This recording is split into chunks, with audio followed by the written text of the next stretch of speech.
Okay, so I saw the Odyssey and I was quite disappointed with it. And not because of all the culture warrior stuff that I've posted a video about, and that's been such a big part of the discourse, but I just think the story was not that good. And I love Nolan.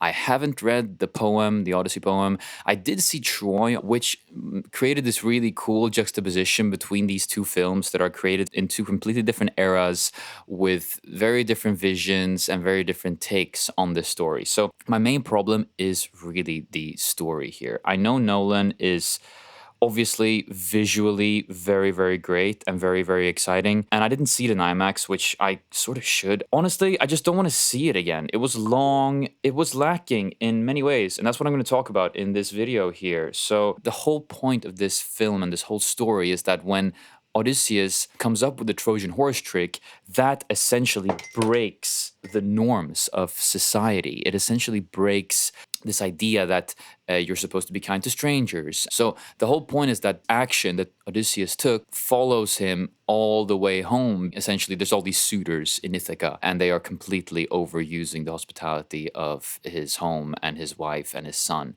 So the problem with this whole core of the story, and I know there's a political aspect here. It's a very sort of anti-Trump take in a way, and I'm going to get to that. And again, the visuals, great.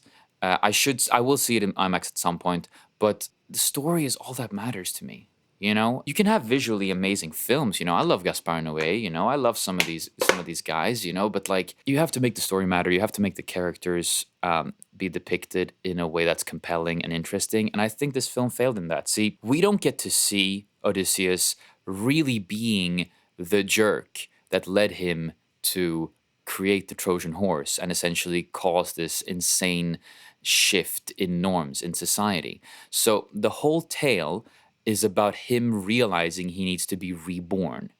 And again, I don't know exactly how accurate this adaptation is to the source material, but if you're going to take creative liberties, which I know Nolan has done, take creative liberties to improve this aspect of the story and take creative liberties to make this essentially sort of a character study really hit home.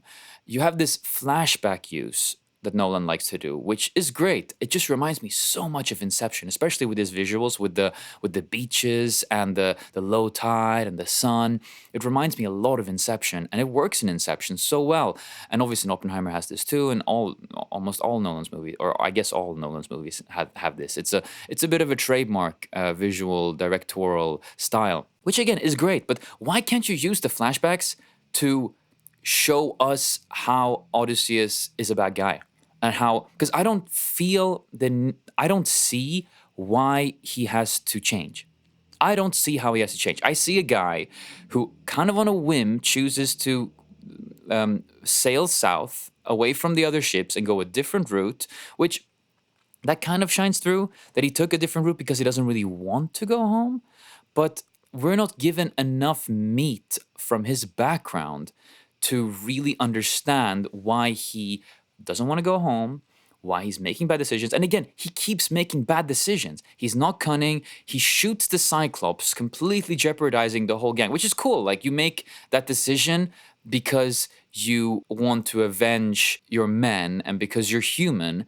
But I just don't feel, and Matt Damon's fine, but like, I don't feel like we really understand, we understand why he's making bad decisions, but we don't see the consequences or the payoff for the bad decisions, nor for the good decisions. This goes back a little bit to the Tom Holland plotline. I thought Tom Holland was fine. I actually don't mind the amount of A-listers in this movie. We'll get to that, but this plotline with his son, which is supposed to be this emotional core of the story, along with the antagonist, Robert Pattinson, who didn't get to go to the war because his brother volunteered, but there should be more emotion there and there should be more sympathy for that character, and there just isn't. Like, the villains here are just so one-dimensional, and the Tom Holland son emotional plotline is just speedrun. In the end, when they meet, it's just like, it's just so quick and so fast, and there's just no buildup. I almost feel like everything in Ithaca could have happened off screen, and the whole film, the whole first and second act,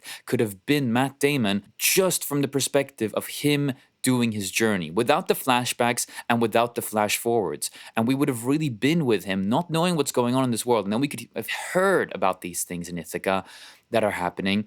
And that would have affected his motivations and made him go home more or made him go home less, and then made him grow as a result of hearing about that. Then arriving home, and we see him reuniting with his son because he wants to, not his son reuniting with sort of him because he is anonymous when he is a stranger, or he is in disguise when he comes home, which he learned from Circe. The Circe scenes, again, visually, some of these things were great. I thought the Cyclops was fine. A lot of people love it a lot. I think it could have been done a little bit better. I would have loved him talking to the Cyclops, honestly. I really was, because again, the Cyclops plotline is, funnily enough, the main thing I'm familiar with from the source material from when I was a kid, actually. So it's kind of funny. But the Circe storyline, the Circe side quest was excellent. Like when she redesigns these men to become animals, I thought that was excellent. And they throw in this like men are pigs thing, which I guess is fine. Again, I'm surprised. I was really worried that my original video about the Nolan establishment thing would age really badly, but I feel like so many parts of this movie actually proves that he is quite out of touch, because I don't see much counterculture in this take that like all men are pigs and PTSD is bad, war is bad, and when all your politeness and graciousness and all your pride is out the window and you decapitate the statue of Athena in Troy, like when you lose all that graciousness, like everything goes out the window. Like I agree with that, but this is also like a new world. I talk about this in other videos and in my Substack. Like it's just like not that interesting. Like, and now all Hollywood is gonna just rally around this film, and it's gonna win all these awards, and it's such a great statement. And I just feel like the politics of it all doesn't land much deeper than One Battle After Another did, which is a film I actually enjoyed more than this. I think I just don't think neither of these films are particularly interesting political statements, and I don't think either of these films are particularly deep and multifaceted and like show, you know, if you're gonna do the right wing is bad and Donald Trump is bad take, like you got to make the antagonists a bit more understandable and a bit more likable. You have to make people understand why this is happening. Why did people vote for Trump? Why are people moving into ethno-nationalism in America? Which, again, I don't particularly condone, but it's happening, and we have to ask ourselves why. And our artists and our filmmakers and our musicians and our artists have to ask themselves why and make art that tells that story in a compelling and deep way. So yeah, essentially, I feel like we don't know Odysseus. We don't get to know him. We don't get to know the man he was. We hear about who he was from the queen. We hear about him. We see a little bit of how great he was in the beginning. But I feel like the flashbacks, if anything, could have served to show how different he was before he was changed by what he experienced during the sacking of Troy. And they could have built the character, and they didn't. And the same with the Siren Song. Like, in one moment, he is trying to learn and trying to be a changed man and caring about his men.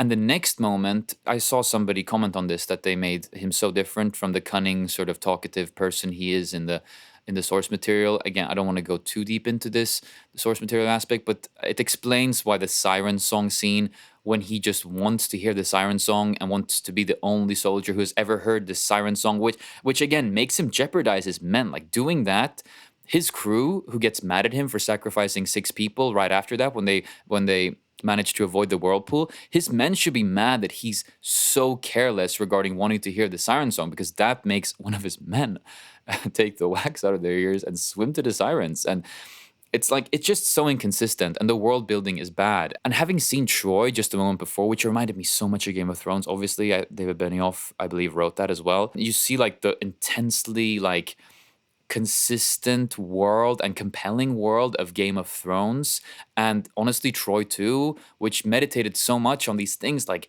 glory and pride and nationalism, and it was banal. Like it's like not a problem in 2004 to talk about these things. It's just a given that when it comes to history, these are a lot of the themes that motivated these people in these stories and the people of that time. And then in this film, all that goes out the window. And that doesn't have to be a bad thing, but it just makes it lose a bit of appeal to me. Especially if you want to make a commentary about today and about nationalism today, put that in your movie. Because those themes are relevant. And maybe the Iliad is more about these themes than the Odyssey. I don't know, again, because I'm not super familiar with the source material. If this is a more psychological story, that's fine, but you can still sprinkle in those themes. And again, Troy just has some one liners. Like that scene when Achilles is talking to, what's her name? Oh, I don't even remember. Rose Byrne's character. And he just talks about these like gods and like how the gods envy humans for being mortal. It's so, like, it really resonates. And I just, there were a few moments like that in this film, but not enough for a 3 hour epic. The Zeus Law thing gets repeated so many times during this film because it's like dangled in the face. That's the whole point of this, like Zeus Law being broken because of what happened in Troy. The red line just could have been tighter. And when it comes to the A-listers, I do think it breaks immersion when you have Charlize Theron. Nothing against Charlize Theron at all. I read this great letterbox review that said, like, when it looks like Calypso knows what a keto diet and a smart Apple Watch is, it totally breaks the immersion. And it does, honestly. I thought Tom Holland was fine. I thought Zendaya was fine. I think she could have been casted maybe a little bit more interestingly. Circe was great. John Bernthal just does his regular thing. It's so clear which characters are A-list actors, which characters are like just not the big names. And I respect wanting to put A-listers in a film like this because they do fill seats and it matters. I can totally understand that. I don't have much takes on the Elliot Page character. I think that was fine. But again, this is supposed to be an emotional core of the movie. The fact that Sinon came with Odysseus. I thought the action was good. Some people critique the action. I'm not a big action guy in general, but the final scene was beautifully choreographed and super cool. It was a great showdown. I was holding my breath, but like. So he learns all these things and he pulls up to his temple or to his castle and then he has to kill everyone. Doesn't that go against everything he said about Zeus' law and how he should be reborn into a better man? Like, I thought the undead scene with the undead army was really cool, but there's so much missed potential there. Like there could have been so many more cool things. That's the perfect moment to drop those one-liners. Um, and that he learns from Agamemnon, who's kind of a bad guy too. Like Agamemnon teaches him things that isn't Agamemnon supposed to be one of the guys who this moral of the story should say is a bad person who we shouldn't listen to. It's just a bit inconsistent and long, and it felt long. It felt like a 3 hour movie, and like The Brutalist felt like a 2 hour movie, but it was 4 hours. So I don't know. I'm just a little bit disappointed, and yeah, the arc lacks, the antagonist lacks, the motivations lack, the flashbacks weren't used particularly interestingly. And maybe it's easier to hide behind, oh, we have to stick to the source material. But clearly, Nolan has made some big changes from the source material. So why would we just not optimize the story and limit it to make the character's journey so much more tighter and compelling? I guess the only thing I haven't mentioned is just the maximalism of it all, which again, honestly, I'm surprised by. I rushed out that Nolan video because I wanted it to drop before the Odyssey came out, but I feel like though that video just stays relevant now, which disappoints me from a movie going perspective because I was hoping it would be better. A lot of those points still stand from that video. Yeah, I think that's pretty much all I had to say about this. Um, yeah, the Troy film was good, and it kind of mogs the Odyssey.